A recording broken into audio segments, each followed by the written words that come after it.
WD18 outside Vicarage Road has finished Watford 0, Tottenham Hotspur 0 at Vicarage Road today. Shane, I said it's a nil. Good point or a bad point? I think probably on the balance of play, well, before the game I would have taken a point. Yeah, of course. Deeney missed the penalty and obviously Passetto clearing it off the line. It could have gone both ways today, but I'm happy with the point. Your thoughts on today? Am I happy with the point? Yeah, overall. Do I think it's 2 points drop though? Yeah, absolutely. Came into this game today, and you kind of sense with Spurs they weren't particularly confident. I know a few Spurs fans, they weren't particularly confident they were going to get a result. They thought lots of players obviously out for them, and it showed today. They miscame massively, and I felt like we really didn't kind of prey upon that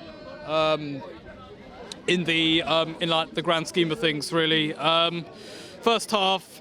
It wasn't a great first half, to be honest with you. I think Foster saved, just massive save from Foster first half. I mean, that was a brilliant save from him. You felt like, though, Spurs went through a period of pressure. They were really putting the pressure on. You thought they were going to score. We were very lucky, though, to go in a half-time with 11 men on the pitch, because Capoue was absolutely sliced the shit out of Tanganga. And no, for me, that's a straight red. And didn't go to VAR, did it? Yeah, it didn't go to VAR, and I'm not sure, I'm not sure, maybe they thought the ball had kind of gone away and the ball had just kind of gone and then he kind of sliced down on the player.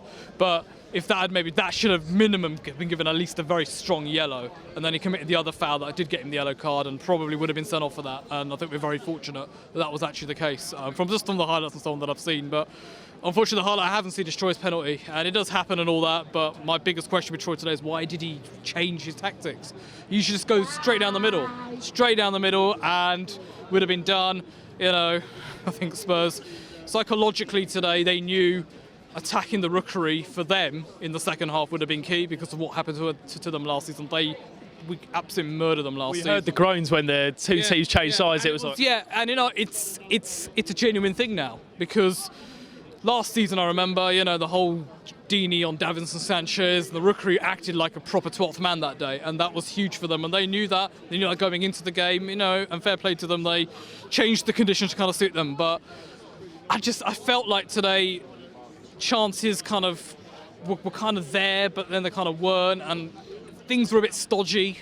I thought, a draw at the end of the day I think was probably fair for most people watching, but just disappointing that the one big chance that we had, we just couldn't bury it, and it now put a hell of a lot of pressure on the Villa game on Tuesday night. That is now a massive game. Huge game. It was 6 games unbeaten under Nigel Pearson. But if Bournemouth and Villa both get results, so we go back down to 19th, I believe.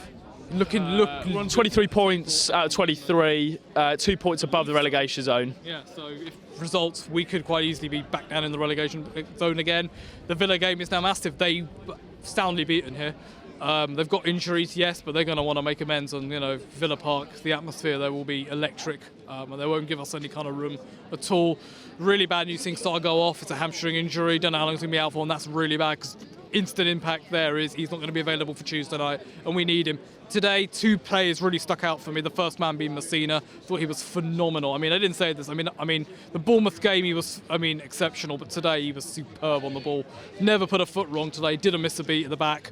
Capoue as well, crunching into challenges. Bit lucky, but he always gives his all, and we know that from him.